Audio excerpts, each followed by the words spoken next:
வீடியோவில் 2022 group 2A previous year question paper தான் with ஆன்சர்ஸோட பார்க்க போகிறோம். இந்த வீடியோ ஃபுல்லாக ஜென்ரல் தமிழ் தான் கவர் பண்ணியிருக்கோம். இப்போ வாங்க வீடியோக்குள்ளே போகலாம். விழலுக்கு இறைத்த நீர் போல இவ்வுவமைக்கு விளக்கும் பொருள் என்னன்னா பயனற்ற செயல். விழலுக்கு இறைத்த நீர் போல இவ்வுவமையின் விளக்கம் பயனற்ற செயல். ஓமையால் விளக்க பெறும் பொருத்தமான பொருளை தேர்ந்தெடுத்துக. ஸோ இப்போ செகண்ட் கொஸ்டினில் மடை திறந்த வெள்ளம் போல் இந்த ஓமைக்கு விளக்கம் தடையின்றி மிகுதியாய். மடை திறந்த வெள்ளம் போல்னா தடையின்றி மிகுதியாய். தேர்ட் கொஸ்டின் தன்வினை பிறவினை செயற்பாட்டு வினைகள். இதை தான் நம்ம கண்டுபிடிக்கணும். கவிதாவால் உரை படிக்கப்பட்டது. இது செயற்பாட்டு வினை வாக்கியம். பாண்டியர்களின் கப்பற்படை தளம் கொற்கை. பாண்டியர்களின் கப்பற்படை தளம் கொற்கை. தன்மணல் இதழோட இலக்கண குறிப்பு பண்பு தொகை. தன்மை கூட்டல் மணல்னு பிரியும். அடுத்தது பொறுத்துக. இடுகுறி பெயர். இடுகுறி பெயர் எது அப்படின்னா காடு. இடுகுறி சிறப்பு பெயர் என்னன்னா பனை. காரண பொது பெயர் பறவை. காரண சிறப்பு பெயர் மரங்கொத்தி. இடுகுறி பெயர்னா அதுக்கு காடுக்கு ஏன் காடுன்னு பொருள் வந்துச்சு அப்படின்னு பார்த்தீங்கன்னா நமக்கு ஒரு காரணம் தெரியாது. அதுதான் இடுகுறி பெயர்.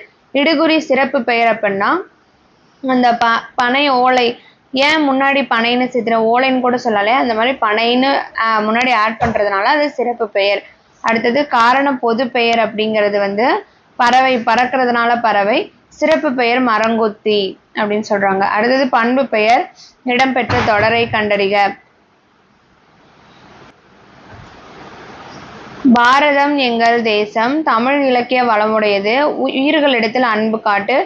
நீர்நிலைகளை பாதுகாக்க வேண்டும். இதில் பண்பு பெயர் இடம்பெற்ற தொடர் உயிரிலிடத்தில் அன்பு காட்டு. ஏன்னா அன்புங்கிறது ஒரு பண்பு. ஸோ அதுதான் பண்பு பெயர் இடம்பெற்ற தொடர். சொற்களை சரியான வரிசைப்படுத்தி எழுதுக. இது கடல் அலையின் வேகம் மிக மிக இன்று அதிகமாக உள்ளது அப்படின்னு சொல்கிறாங்க. ஸோ இதை நம்ம கரெக்டான சீர்படுத்தி எழுதணும். இன்று கடல் அலையின் வேகம் மிக அதிகமாக உள்ளது. 9th கொஸ்டின் சென்றான் என்னோட வேர் சொல் செல். இகழ்ந்தனர் என்ற சொல்லின் வேர்ச்சொல் இகழ். மீ என்னும் ஓரெழுத்து ஒடுமொழிக்குரிய பொருள் மேலே மிகை அந்த மாதிரி வரும். ஓகேவா. அடுத்து நான் என்னும் ஓரெழுத்து ஒரு மொழி நாவு. ஒளி வேறுபாடு அறிந்து சரியான பொருளை தேர்வு செய்க. இதில் பாதி அப்படிங்கிறது அரைதல். அந்த மாதிரி அந்த ஆப்ஷன் தான் கரெக்டு. பாதி அரைதல் தான் கரெக்டு. ஃபர்ஸ்ட் ஆப்ஷன் முக்கால் மேலம். தேர்ட் ஆப்ஷன் ஒடித்தல் பறை. ஃபோர்த் ஆப்ஷன் வீடு ஒலித்தல். இதில் பாதி அரை. இந்த ஒளி வேறுபாடு அறைந்து பொருள் தருக. அதுதான் கரெக்டு. அதாவது 14வது கொஸ்டின் அறுவடை திருநாளுக்கு பொருந்தா சொல் எது அப்படின்னா போகி. போகி அறுவடை திருநாளுக்கு முன்னாடி நாள் தான் போகி. ஸோ அதுவே அறுவடை திருநாளை வேற என்னென்ன பேர்ல சொல்லுவாங்க அப்படின்னா மகர சங்கராந்தி, லோரி மற்றும் உத்தராயன். மகர சங்கராந்தி, லோரி மற்றும் உத்தராயன். அதாவது பொருந்தா வினை மரபை கண்டறிக. அம்பு எய்தார், ஆடை நெய்தார், முறுக்கு உண்டார், தண்ணீர் குடித்தார். இதுல பொருந்தா வினை அம்பு எய்வாங்க, ஆடை நெய்வாங்க, தண்ணீர் குடிப்பாங்க. முறுக்கு உன்றார் அப்படின்னு வர்றது முறுக்கு தின்றார்னு தான் வரும். அடுத்தது எதிர்ச்சொல் மேதை அப்படின்னா அதோட எதிர்ச்சொல் பேதை. இதோட ஆப்ஷன்ஸ்லாம் தளர்ந்து, வீழ்ச்சி, தோல்வி இந்த மாதிரிலாம் இருக்கு. மேதை அப்படின்னா அவர் ஒரு பெரிய ஆளு, அப்போ பேதை. அடுத்தது 17வது கொஸ்டின் புனையினும் புல்லெனும் நட்பு. இதில் புல் என்பதற்கான பொருத்தமான எதிர்ச்சொல் மேலான. புல் அப்படின்னா மேலான. அடுத்தது புத்துயிர் ஊட்டி பிரித்தெழுதுக. புதுமை பிளஸ் உயிர் பிளஸ் ஊட்டி. சரியான மரபு தொடர் பொருள் ஆகாய தாமரை. ஆகாய தாமரைங்கிறது ஒன்று, இல்லாத ஒன்று, மரபு தொடர். அடுத்தது எண்ணி துணிக கருமம் என்பதன் பொருள். கருமம் நீங்க எதை குறிக்கிறாங்க அப்படின்னா செய்கின்ற செயல். சைவ சமய குறவர்களின் எண்ணிக்கை 4. சரியான கூற்றை தெரிவு செய்க. திருநாவுக்கரசர் பிறந்த ஊர் திருமுனைப்பாடி. நாடு திருவாமூர். 2வது ஆப்ஷன் திருஞான சம்பந்தரால் அப்பர் என்று அழைக்கப்பட்டார். 3வது தாண்டகவேந்தர் என்று அழைக்கப்படுபவர் அப்பர். அடுத்து 4வது ஆளுடை அரசு வாகீசர் என அழைக்கப்படுபவர் நாவுக்கரசர். ஸோ இது எல்லாமே திருநாவுக்கரசருக்கு உண்டானது தான். அவரோட பிறந்த ஊர் திருமுனைப்பாடி, திருவாமூர். திருஞான சம்பந்தரால் அப்பர் என்று அழைக்கப்பட்டார். தாண்டக வேந்தர் என அழைக்கப்படுபவர் அப்பர். ஆளுடைய அரசர் அப்பர்னும் யாரதான் சொல்றாங்க, திருநாவுக்கரசர் தான் சொல்றாங்க. ஆளுடைய அரசு வாகீசர் அப்படிங்கிற பல பேர்கள் அவருக்கு இருக்கு. இது எல்லாமே சரி. 23வது கொஸ்டின், பாரத தாயின் அடிமை துயரத்தை விளக்கும் பாரதியாரின் நூல். பாரத தாயின் அடிமை துயரத்தை விளக்கும் பாரதியாரின் நூல் வந்து பாஞ்சாலி சபதம். அழகிய சொக்கநாதர் பிறந்த நூல் வந்து தச்சநல்லூர். அழகிய சொக்கநாதர் பிறந்த ஊர் தச்சநல்லூர். 25வது கொஸ்டின், வியாசர் பாரதத்தை தழுவி எழுதப்பட்ட நூல் வந்து பாஞ்சாலி சபதம். வியாசரோட பாரதத்தை தழுவி எழுதப்பட்ட நூல் பாஞ்சாலி சபதம். அடுத்த கொஸ்டின், காவடி சிந்தின் தந்தை யாரு? அண்ணாமலையார். காவடி சிந்துவின் தந்தை அண்ணாமலையார். அடுத்தது, குறுந்தொகையின் அடி வரையறை எவ்வளோ? குறுந்தொகை எந்த அடியிலேருந்து எந்த அடி வரைக்கும் இருக்குன்னா 4 அடி முதல் 8 அடி வரை இருக்கும். 4 அடி முதல் 8 அடி வரை இருக்கும். தண்டமிழ் ஆசான் என்று இளங்கோவடிகள் யாரை பாராட்டியுள்ளார்? சீத்தலை சாத்தனார். தண்டமிழ் ஆசான் சீத்தலை சாத்தனார். பொருத்தமான அருஞ்சொல் பொருள் தருக. பாசவர் அப்படின்னா வெற்றிலை விற்போர். இதுதான் வந்து கரெக்டு, மற்றது எல்லாமே தப்பு. பாசவர் வந்து வெற்றிலை விற்போர். மற்றதும் நான் படிக்கிறேன், பட் ஆனால் நீங்கள் பார்த்துக்கோங்க, வேண்டாம், நான் படிக்க வேண்டாம், அது ஞாபகம் வந்துடும். அப்புறம் பாசவர் அப்படின்னா வெற்றிலை விற்போரை தான் பாசவர்னு சொல்லுவாங்க. அடுத்த 30வது கொஸ்டின், பொன்னும் துகிரும் முத்தும் மன்னிய மாமலை பயந்த காமருமணியும். இது பாடல் வந்து புறநானூற்று பாடல். பொன்னும் துகிரும் முத்தும் மன்னிய மாமலை பயந்த காமருமணியும். இது வந்து புறநானூற்று பாடல். கீழே காண்பனவற்றுள் பொருத்தமில்லாத எழுதுக. நற்றிணை பரிபாடல் கலித்தொகை 10 பாட்டு. இதுல 10 பாட்டு தான் வந்து கீழ்கணக்கு நூல்கள்ல வந்துடும். அடுத்தது, கல்வி அழகிய அழகு என்றும் கல்வி கரையில கற்பவர் நாள் சில என்றும் கூலும் நூல். ஸோ இது வந்து நாலடியார். கல்வி கரையில கற்பவர் நாள் சில இதெல்லாம் சொன்னோன்னே சிலர் வந்து திருக்குறள்னு போட்டுருவாங்க, அந்த மாதிரி கிடையாது, இது நாலடியார். பொன் திறந்து கொண்டு புகவா நல்கினாள். பழமொழி 400. புகவா அப்படின்னா என்னன்னா உணவு. பொன் திறந்து கொண்டு புகவா நல்கினாள். நல்கினாள்னா கொடுக்கறது. ஸோ நீர் காற்று பொருள் உணவுன்னு சொல்லியிருக்காங்க. புகவா அப்படிங்கிறது உணவு அப்படிங்கிற பொருளை குறிக்குது. முதுமொழி காஞ்சி என்ற நூலுக்கு வழங்கப்படும் வேறு பெயரினை கண்டறிக. அறவுரை கோவை. முதுமொழி காஞ்சி எனும் நூலுக்கு வழங்கப்படும் வேறு பெயர்கள் அறவுரை கோவை. பொம்மல் என்பதன் பொருள் வந்து சோறு. பொம்மல்னா சோறு. திருக்குறள் மூலத்தை முதலில் அச்சிட்டவர் யாருன்னா தஞ்சை ஞானப்பிரகாசர். திருக்குறள் மூலத்தை முதலில் அச்சிட்டவர் தஞ்சை ஞானப்பிரகாசர். அடுத்தது 37வது கொஸ்டின், ஓடையிலே ஊறுகின்ற தீஞ்சுவை தண்ணீரே உகந்த தண்ணீர் இடைமலர்ந்த சுகந்தமன மலரே இறைவனடி என்று இறைவனின் திருவடிகளை பாடியவர் யாருன்னா ராமலிங்க அடிகள். ஓடையிலே ஊறுகின்ற தீஞ்சுவை தண்ணீரே உகந்த தண்ணீர் இடைமலர்ந்த சுகந்த மலரே. இது வந்து ராமலிங்க அடிகள் பாடின பாட்டு. அடுத்தது, பாடல் அறிந்து பொறுத்துக. காலை மாலை உலாவினிதம். இது வந்து கவிமணி பாடல். மீதுன் விரும்பேல். இது வந்து ஔவையார். திடம்பட மெய்ஞானம் சேரவும் மாட்டார். இது வந்து திருமூலர். மருந்தென வேண்டாவாம் யாக்கைக்கு. இது வந்து திருவள்ளுவர். காலை மாலம் உலாவி நிதம். இது கவிமணி. மீதுன் விரும்பேல். இது வந்து ஔவையார். திடம்பட மெய்ஞானம் சேரவும் மாட்டார். இது வந்து திடம்பட மெய்ஞானம் சேரவும் மாட்டார், திருமூலர். மருந்தென வேண்டாவாம் யாக்கைக்கு திருவள்ளுவர். அடுத்தது, ரோமானியருக்கும் தமிழுக்கும் இடையே நடந்த வணிக தொடர்பை உறுதிப்படுத்தும் அகழாராய்ச்சி நடந்த இடம் அரிக்கமேடு. ஸோ அரிக்கமேடில் தான் ரோமானியருக்கும் தமிழுக்கும் இடையே உள்ள வணிக தொடர்பு கண்டுபிடிச்சாங்க. அடுத்த கொஸ்டின் 40. ஆரப்பாளையம் ராசபாளையம் என்ற ஊர் பெயர்களுடன் பாளையத்தை சேர்த்து வழங்கிய மன்னர்கள். பாளைய மன்னர்கள் வந்து யாரு அப்படின்னா நாயக்கர்கள். காமராஜரை கல்விக்கண் திறந்தவர் என பாராட்டியவர் தந்தை பெரியார். தந்தை பெரியவர் அறிஞரனா கிடையாது. கல்விக்கண் திறந்தவர் என காமராஜரை பாராட்டியவர் தந்தை பெரியார். வீரமாமுனிவர் தமிழ் எழுத்துக்களின் எவ்வடிவத்தை திருத்தி எழுத்து சீர்திருத்தம் மேற்கொண்டார். வரி வடிவம். எழுத்து சீர்திருத்தத்தை இன்னொருத்தரும் மேற்கொண்டாரு. அவர் யாருன்னா தந்தை பெரியார்.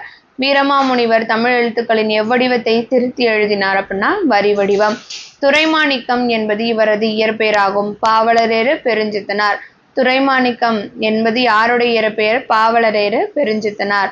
திராவிடர் என்ற சொல்லை இடைக்காலத்தில் முதலாக குறிப்பிட்டவர் குமரிலப்பட்டர். திராவிடர் என்னும் சொல்லை இடைக்காலத்தில் முதலில் குறிப்பிட்டவர் குமரிலப்பட்டர். சமண மதத்தில் சில சிற்பங்கள் டேஸ் உடையனவாக காண கிடைக்கின்றன. அளவுக்கு மீறிய உயரமும் பருமனும். சமண மதத்தில் அளவுக்கு மீறிய உயரமும் பருமனும் உள்ளதா இருக்கு. அடுத்தது பொறுத்துக. சிறுகதை அது எழுதிய ஆசிரியர்கள். உண்மை சுடும், இது ஜெயகாந்தன். உண்மை சுடும் அப்படிங்கிற சிறுகதை எழுதியவர் யாரு? ஜெயகாந்தன். கலைக்க முடியாத ஒப்பனைகள் வண்ணதாசன். கலைக்க முடியாத ஒப்பனைகள் வண்ணதாசன். பாலைப்புறா யார் எழுதுனா? சுசமுத்திரம். பாலைப்புறா சுசமுத்திரம். இரவின் அறுவடை இது யார் எழுதியிருக்கா அப்படின்னா புவியரசு. அடுத்தது 47வது கொஸ்டின். தமிழ் பல்கலைக்கழகத்தின் தமிழ் அன்னை விருது பெற்றவர் யாருன்னா அப்துல் ரகுமான். தமிழ் பல்கலைக்கழகத்தின் தமிழ் அன்னை விருது பெற்றவர் யாருன்னா அப்துல் ரகுமான். 48வது. வாணிதாசன் அவர்களுக்கு பிரெஞ்சு அரசு கொடுத்த விருது சவாலியர் விருது. வாணிதாசனுக்கு பிரெஞ்சு அரசு கொடுத்த விருது சவாலியர் விருது. திராவிட நாட்டின் வானம்பாடி முடியரசன். தமிழகத்தின் முதன் அரசவை கவிஞர் வே ராமலிங்கனார். இதெல்லாம் ரிப்பீட்டடான ப்ரீவியஸ் இயர் கொஷின்ஸ் நமக்கு சிலபஸ்க்கு முன்னாடி இருந்துச்சு. பட் ஹோப்ஃபுல்லி இதுவும் நம்ம படிச்சுக்கலாம். இப்போ நம்ம 51வது கொஷின் பார்க்க போகிறோம். பழமொழியில் விடுபட்ட சொற்களை நிறைவு செய்க. தண்ணீர் டேஸ் ஆனாலும் நெருப்பை அணைக்கும். வெந்நீர் ஆனாலும் நெருப்பை அணைக்கும். தண்ணீர் வெந்நீர் ஆனாலும் நெருப்பை அணைக்கும். கார்த்திகை மாசம் டேஸ் கண்ட மாதிரினா பிறை கண்ட மாதிரி. கார்த்திகை மாசம் பிறை கண்ட மாதிரி. அப்புறம் இணை மோனையை கண்டறிக. கடிந்தொரார் செய்தார் காவை தாம் முடிந்தாலும் பீழை தரும். இணை மோனை எதுனா கடிந்தொரார். அடுத்தது எதுகையினை கண்டறிக. சிருங்கி பேரம் என திரை கங்கையின் மருங்கு தோன்றும் நகருரை வாழ்க்கையின். இதுல சிருங்கி மருங்கு அப்படிங்கிறதெல்லாம் எதுகை. அடுத்தது எவ்வகை வாக்கியம். தென்னை மரத்துக்கு கிளைகள் இல்லை. செய்தி தொடர். இது செய்தி தொடர். அடுத்தது 56வது கொஸ்டின். எளிதில் பொருள் விளக்கும்படி அமைந்த சொற்கள் இயற்சொற்கள் எனப்படும். விடைக்கேற்ற வினா. இயற்சொற்கள் என்பது யாது? எளிதில் பொருள் விளங்கும்படி அமைந்த சொற்கள் இயற்சொற்கள் எனப்படும். அப்ப கொஸ்டின் இயற்சொல் என்பது யாது? தீயழக்கம் என்றும் இடும்பை தரும். விடைக்கேற்ற வினா. ஸோ என்றும் இடும்பை தருவது எது? தீயழக்கம் என்றும் இடும்பை தரும். எப்பயுமே ஆன்சர் ஃப்ரண்ட்லையும் அதோட கொஷின்ஸ் பேக் சைட்லையும் இருக்கு. ஸோ எல்லா ஆப்ஷன்ஸையும் படிச்சுட்டு ஆன்சர் பண்ணணும்.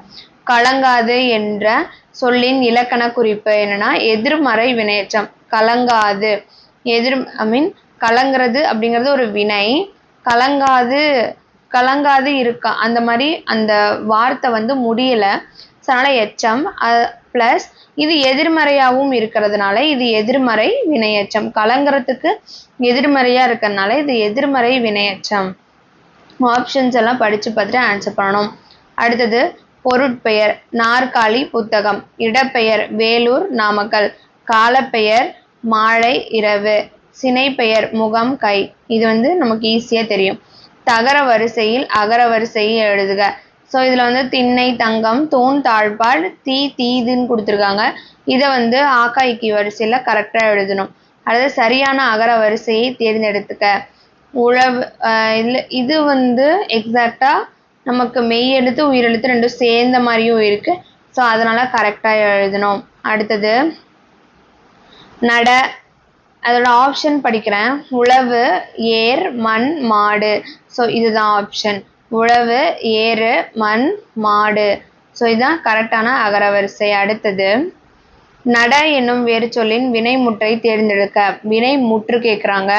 ஸோ எப்பயுமே வேர்ச்சொல் ஒரு வார்த்தை கொடுத்துட்டு அதோட வேர்ச்சொல் கேட்பாங்க. இது நட வேர்ச்சொல் கொடுத்து வினை முற்று வினையாளனை இந்த மாதிரியும் கேட்பாங்க. இது வினை முற்று கேட்குறாங்க. அப்போ நடந்தான். நடத்தல்கள் தொழில் பெயர்ல வந்துடும். நடந்தங்கிறது எச்சமாவே தான் இருக்கு. நடந்துங்கிறதும் அது காலத்தை குறிக்கிற மாதிரி இருக்கு. முற்றா என்ன இருக்குன்னா நடந்தான். அடுத்தது 63வது கொஸ்டின். சான்றோர் பாலர் ஆவர் சாலர் பாலர் ஆகுபவே. இப்பாடல் அடிகள் இடம்பெற்ற நூல் புறநானூறு. பொருந்தா சொல்லை கண்டறிக. மலையூர் காட்டூர், மணிப்பூர் மருதூர். இது எல்லாமே ஊர் பேர்கள். மணிப்பூர் மட்டும் நம்மளுக்கு வடக்குல இருக்கு. அப்புறம் வில்வின் என்னும் ஆங்கில சொல்லுக்குரிய தமிழ் சொல்லை எழுதுக. சுழல் காற்று, சுழல் காற்று. அடுத்தது மல்லிகை குளத்தில் பூக்கும் மலர் அல்லை. இதில் உள்ள பிழைகளை எழுதுக. மல்லிகை குளத்தில் பூக்கும் மலர் அன்று, அல்லன் போடக்கூடாது, அன்று. அடுத்தது மரபு பிழையற்ற சொல்லை கண்டறிக. எருது என்ன பண்ணணும், எக்காலமிடும். எருது எக்காலமிடும். இதுல காக்கை கத்தும் ஃபர்ஸ்ட் ஆப்ஷன், ஆந்தை அலரும், அப்புறம் யானை கர்ஜிக்கும், சிங்கம் கர்ஜிக்கும். ஸோ கர்ஜிக்கும் மட்டும் இந்த மாதிரி ஆப்ஷன்ஸ். அடுத்தது அங்கை சரியான பிரிக்கும், அங்கை சரியாக பிரிக்கும் முறையை தேர்வு செய்க. அகம் பிளஸ் கை. அங்கையை எப்படி சரியா பிரிப்பாங்கன்னா அகம் பிளஸ் கை. அடுத்தது வலுவு சொல்லற்ற தொடர் எது? வலப்பக்க சுவரில் எழுதாதே. வலுவு சொல் வலது பக்க சுவற்றில் எழுதாதே, அதுவும் வராது. வலப்பக்க சுவரில் எழுதாதே, சுவரில்னு தான் ஆன்சர் வரும்.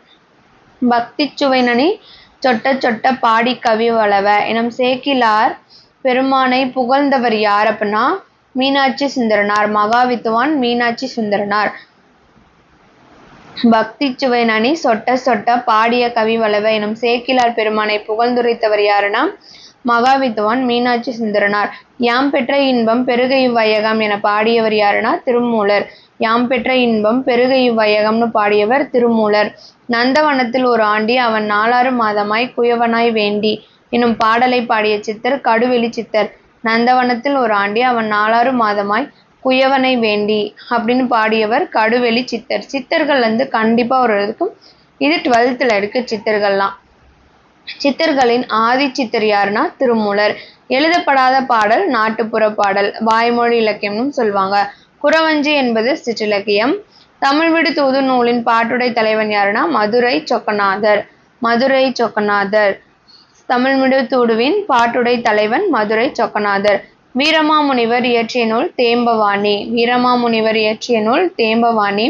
மடலேறுதல் எனும் துறையை பயன்படுத்திய ஆழ்வார் என திருமங்கை ஆழ்வார். தேம்பவாணியின் பாட்டுடை தலைவன் சூசை மாமுனிவர். சூசை மாமுனிவர். அகநானூறு பற்றிய கீழ்கண்ட கூற்றுக்களில் எது சரியானது? ஃபர்ஸ்ட் எல்லா கூற்றும் படிக்கிறேன். அகநானூறு 8 தொகை நூல்கள் ஒன்று. இந்நூல் நெடுந்தொகை என்றும் அழைப்பர். இது 10 பாட்டு நூல்கள் ஒன்று. புலவு பலரால் பாடப்பட்ட 400 பாடல்கள் தந்த தொகுப்பு. ஸோ ஈஸி தான். 1, 2 and 4 தான் கரெக்டு. அதாவது அகநானூர் 8 தொகை நூல்களுள் ஒன்று. இந்நூலினை நெடுந்தொகைன்னும் அழைப்பாங்க.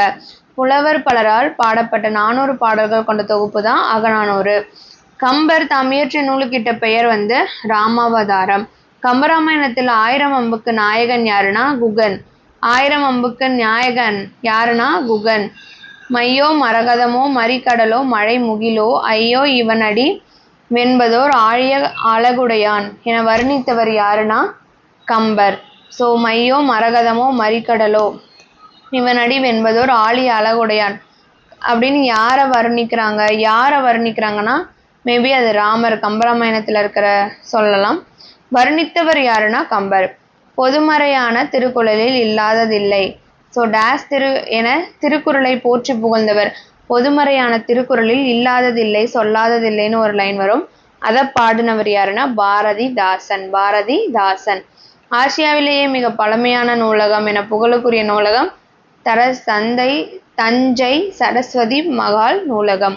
கம்பராமாயணத்தில் ராமனிடம் உன்னை விட பரதன் நல்லவன், நிறை குணத்தவன், குறைவில்லாதவன் என புகழ்ந்தவர் யாருன்னா கோசலை, பரதனோட அம்மா. நோ கோசலை பரதனோட அம்மா கிடையாது, ராமனோட அம்மா தான். கம்பராமாயணத்தில் ராமனிடம் உன்னை விட பரதன் நல்லவன், நிறை குணத்தவன், குறைவில்லாதவன் என புகழ்ந்தவர் கோசலை. ராமலிங்க அடிகளாரது சிந்தனைகளின் ஊற்றுகளமாக இருந்த இடம் கந்தக்கோட்டம். கந்தக்கோட்டம். ராமலிங்க அடிகளார் கந்தக்கோட்டம். அடுத்தது சட்ட மேலவைக்கு தேர்ந்தெடுக்கப்பட்ட முதல் பெண்மணி டாக்டர் முத்துலட்சுமி. சென்னை மாநகராட்சியின் முதல் துணை மேயர் முத்துலட்சுமி. சென்னை மாநகராட்சியின் முதல் துணை மேயர் முத்துலட்சுமி. திணையளவு போதா சிறு புழுநீர் என்னும் அறிவியல் அணுகுமுறை பாடலை இயற்றியவர் கபிலர். திணையளவு போதா சிறு புல்நீர் எனும் அறிவியல் அணுகுமுறை பாடலை இயற்றியவர் கபிலர். கல் தோன்றி மண் தோன்றா காலத்தை வாழோடி முன் தோன்றி மூத்த குடி புறப்பொருள் வெண்ப மாலை. கல் தோன்றி மண் தோன்றி காலத்தை வாழோடு முன் தோன்றி மூத்த குடியதுனா புறப்பொருள் வெண்பா மாலை. அடுத்து தற்போது மதுரை என அழைக்கப்படும் ஊர் கல்வெட்டுகளில் டேஸ் என காணப்படுகிறதுனா மதிரை. உலக தமிழரிடையே தமிழுணர்வு உருவாக்கிய பெருஞ்சித்திரனாரின் இதழ்கள் எல்லாம் தென்மொழி, தமிழ்ச்சிட்டு, தமிழ்நிலம். பாவலரேறு பெருஞ்சித்திரனாரோட இதழ்கள் தென்மொழி, தமிழ்நிலம், தமிழ்ச்சிட்டு. அடுத்தது கீழ்காண உவேசா பற்றிய சரியான தொடர். உவேசாவின் இயற்பெயர் வேங்கடரத்தினம். இவரின் ஆசிரியர் பெயர் மீனாட்சி சுந்தரம். உவேசாவின் இயற்பெயர் வேங்கடரத்தினம். இவருடைய ஆசிரியர் பெயர் மீனாட்சி சுந்தரம். குறிஞ்சிப்பாட்டு என்னும் ஓலைச்சுவடியை அச்சில் பதிப்பித்தார். உவேசா 3ஆம் தமிழ்ச்சங்கத்தின் தலைவர். 1, 2 சரி. 3ஆம் தமிழ்ச்சங்கத்தின் தலைவர் மட்டும் தவறு. சீவை தாமோதரனால் திராவிட சாஸ்திரி என்று அழைக்கப்பட்டவர் பரிதிமாற் கலைஞர். சீவை தாமோதரனால். அடுத்தது நாடகம், அதன் விளக்கம், வகைகள், எழுதப்பட வேண்டிய முறைகள், நடிப்பிற்குரிய இலக்கணம், நடிப்பவர்களுக்குரிய இலக்கணம் ஆகியவற்றை கூறும் நாடகவியல் என்னும் நூலை எழுதியவர் பரிதிமாற் கலைஞர். நாடகவியல் என்னும் நூலை எழுதியவர் பரிதிமாற் கலைஞர். அடுத்தது பொறுத்துக. கமலாலயன் உனக்கு படிக்க தெரியாது. சிறுகதைகள், அதோட ஆசிரியர்கள். கமலாலயன் உனக்கு படிக்க தெரியாது. பி. சா. குப்புசாமி ஓர் ஆரம்ப பள்ளி ஆசிரியரின் குறிப்புகள். அடுத்தது சு. சமுத்திரம் காகித உறவு. வண்ணதாசன் கலைக்க முடியாத ஒப்பனை. வண்ணதாசன் கலைக்க முடியாத ஒப்பனை. கமலாலயன் காகித உறவு. பி. சா. குப்புசாமி பார்த்தீங்கன்னா ஓர் ஆரம்ப பள்ளி ஆசிரியரின் குறிப்புகள். சு. சமுத்திரம் பார்த்தீங்கன்னா காகித உறவு. வண்ணதாசன் கலைக்க முடியாத ஒப்பனை. தேவதும்பி டேஸ் ஆட்டத்துக்குரிய இசைக்கருவி. தேவராட்டம். பாரதியாரின் கடிதங்கள் என்னும் நூலை பதிப்பித்தவர் யார்? ரா. ஆ. பத்மநாபன். பாரதியாரின் கடிதங்கள் என்னும் நூலை பதிப்பித்தவர் ரா. ஆ. பத்மநாபன். 100வது கொஸ்டின். தலைமை உன்னை தேடி கொண்டு வந்தால் வரட்டும், நீ அதை தேடிக்கொண்டு போய் அலையாதே என அறிவுறுத்தும் அறிஞர் மு. வரதராஜனார். தலைமை உன்னை தேடி கொண்டு வந்தால் வரட்டும், நீ அதை தேடிக்கொண்டு போய் அலையாதே என அறிவுறுத்தும் அறிஞர் மூவா. ஸோ இதோட ஜென்ரல் தமிழ் முடிஞ்சுது. நெக்ஸ்ட் வீடியோவில் நம்ம ஜென்ரல் ஸ்டடீஸ் பார்க்கலாம். இதோட பிடிஎஃப்பையும் நான் டிஸ்கிரிப்ஷனில் கொடுக்குறேன், நீங்கள் எடுத்துக்கோங்க. இந்த வீடியோ இதோட முடியுது. இது உங்களுக்கு யூஸ்ஃபுல்லாக இருந்தால் நம்ம சேனலுக்கு மறக்காமல் சப்ஸ்கிரைப், ஷேர் அதெல்லாம் பண்ணிடுங்க. ஓகே, பாய்.